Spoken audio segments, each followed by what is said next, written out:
retired IAS officer sir will felicitate. నమస్కారం అందరికీ. Fee regulation అనేది సబ్జెక్ట్ కొత్తదేమి కాదు, మనకందరికీ తెలిసినటువంటిదే.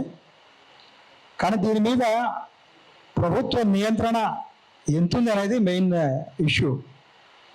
ఒక సైడ్ ఏమో మనకు గవర్నమెంట్ స్కూల్స్ మూతపడుతున్నాయి, కానీ రెండో వైపు ఈ ప్రైవేట్ స్కూల్స్ కానీ కాలేజెస్ కానీ ప్రాలిఫరేషన్ అంటే చాలా ఎక్కువ అవుతున్నాయి.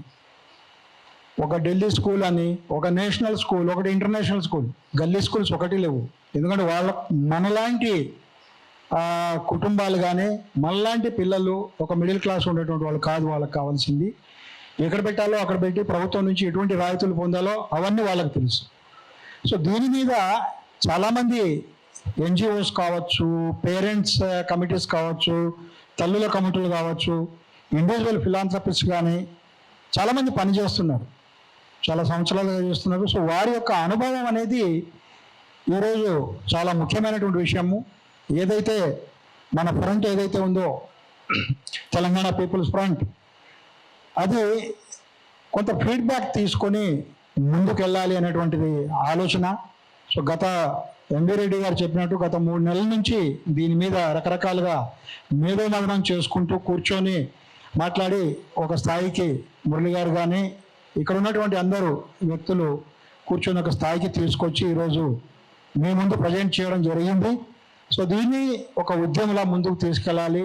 దానికి కావలసినటువంటి ఎక్స్పీరియన్సెస్ కానీ ఇంకా మనం చేయవలసినటువంటి బ్యాక్లాగ్ ఇష్యూస్ ఏమైతే ఉన్నాయో ఎన్జిఓస్ దగ్గర నుంచి మాట్లాడి కనుక్కుందామని ప్రయత్నం చేస్తున్నాము. సో ముందుగా ప్రొఫెసర్ లక్ష్మీనారాయణ గారిని, ఎస్డిఎఫ్ లక్ష్మీనారాయణ గారిని వారి యొక్క అనుభవాలను పంచుకోవాలని చెప్పేసి కోరుతున్నాను. ఈరోజు నా పేరు నరసింహన్ రాయ్, నేను ERA active movement national president. సార్కు నేను బాగా పరిచయం. ఇక్కడ తెలంగాణ పీపుల్ ఫ్రంట్ ఆవిష్కరణ సమావేశానికి రావడం, ఈ సమావేశంలో పాల్గొనేటువంటి ప్రతి ఒక్కరికి కూడా ముందుగా నమస్కారం.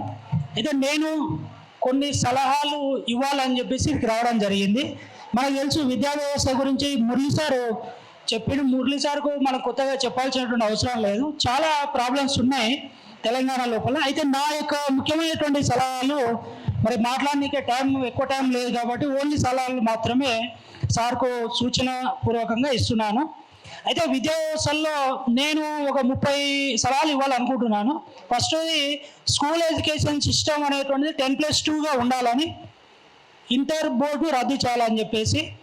తర్వాత ఒకటి సలహాలు అట్లా కాదు, దీన్ని ఎలా తీసుకెళ్తాం డిస్కషన్. ఓకే ఓకే కమిషన్లో ఒక 1 మినిట్లో సార్ పాయింట్ చెప్తాం. కమిషన్లో ఇవన్నీ అయిపోయినవి. ఇప్పుడు మనము యాజ్ ఎ గ్రూప్ ఎలా ముందుకు వెళ్దాం ఇవన్నీ సాధించుకోవడానికి. అవద్దులేండి, అవన్నీ వద్దు. Okay okay sir.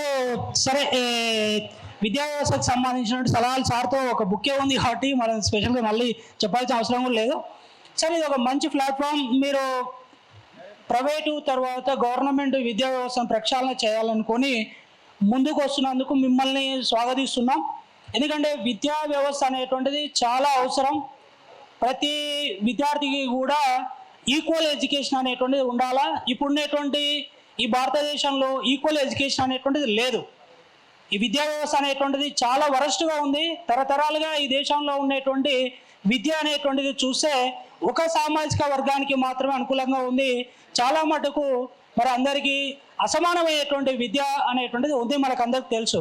కాబట్టి దీన్ని ప్రక్షాళన చేయాలి అని అంటే ఈ ఫ్రంట్ పరంగా మొట్టమొదటి టాపిక్ కాబట్టి నేను ఒక సలహా ఇస్తున్నాను. ఎందుకంటే దీక్షలు తర్వాత సమ్మెలు బైకాట్ చేయడం ఇలాంటివి మనం చాలా చూసాం. కానీ దీని మీద విద్యా వ్యవస్థను సమూలంగా ప్రక్షాళన చేయాలని చెప్పేసి కాక్రోచ్ జనతా పార్టీ ఆధ్వర్యం లోపల జంతర్ మంతర్లో ఒక ప్రొటెస్ట్ చేయడం కూడా జరిగింది. ఆ దేశవ్యాప్తంగా సక్సెస్ అయింది, అందరికి తెలిసిపోయింది.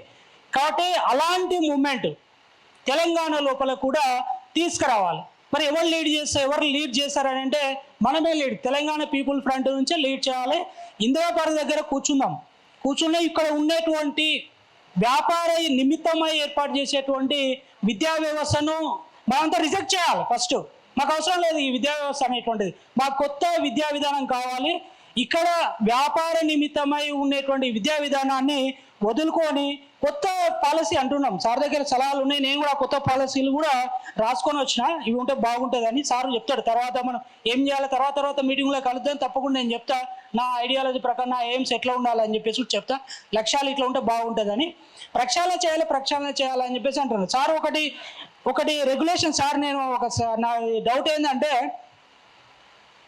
ఇప్పుడు రెగ్యులేషన్ కమిషన్స్ అనేటువంటివి ఉంటాయి, కానీ రెగ్యులేషన్ యాక్ట్ అనేటువంటి ఫీజు మీద ఉంటుంది, తీసుకొస్తారు అనేటువంటిది నాకైతే నమ్మకం లేదు. అలాంటివి ఏమి ఉండవు అనుకుంటా.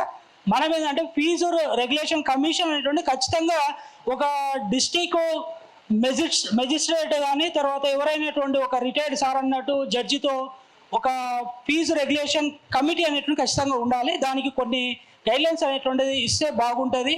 అలాంటివి మనం సలహాలు ఇద్దాం ఇంకా రాను.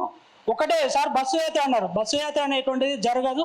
ఖచ్చితంగా దీని మీద ఒక ప్రెస్ మీట్ పెట్టి, ఇప్పుడు ఎలా రౌండ్ టేబుల్ సమావేశం పెట్టినామో ఇందిరా పార్కు లోపల మనం చేసేటువంటి ధర్నా ద్వారా తెలంగాణ వ్యాప్తంగా విద్యా ప్రక్షాళనకు ముందుకు వచ్చేటువంటి అన్ని సమస్యలను కలుపుకొని పోవాలి. Sir non political agenda platform అన్నాడు కాబట్టి చెప్తున్నా, అక్కడ ఎవరు పొలిటికల్గా సంబంధం లేకుండా దీన్ని కూడా మన నుంచి సారు చాలా సలహాలు ఇచ్చిండు, అవన్నీ కూడా ప్రభుత్వానికి ఇవ్వాలా, ప్రభుత్వానికి చెప్పాలా. ప్రభుత్వానికి చెప్తేనే ప్రభుత్వం అనేటువంటి చేస్తుంది. కాబట్టి ఒకటి ఈ రాష్ట్రం లోపల కాదు, ఈ దేశంలో నేను చెప్తున్నా, విద్యా వ్యవస్థ అనేటువంటి వ్యాపారంగా ఉంది, రాజకీయం అనేటువంటి వ్యాపారంగా ఉంది. మొత్తం ఈ దేశాన్ని దోసుక తింటున్నారు. కాబట్టి మనమంతా జాగ్రత్తగా ఉండాలి, మేలుకోవాలి. మనమే ఈ దేశాన్ని, ఈ విద్యా వ్యవస్థని కాపాడుకుంటామని చెప్పేసి తప్పకుండా కాపాడుకుంటామని చెప్పేసి నాకు అవకాశం ఇచ్చిన మేడం గారికి కృతజ్ఞతలు తెలియజేస్తూ ముగిస్తాను. థ్యాంక్ యూ అండి. 1 సెకండ్, మీ అందరి దగ్గరికి వచ్చే ముందర రుబీనా గారు ఆవిడ అభిప్రాయాలు, టీపీఎఫ్ అభిప్రాయాలు ముందర పెడతారు. ఏం చేయాలి, ఎలా చేయాలి, ముందరికి ఎలా వెళ్ళాలని. రుబీనాజీ.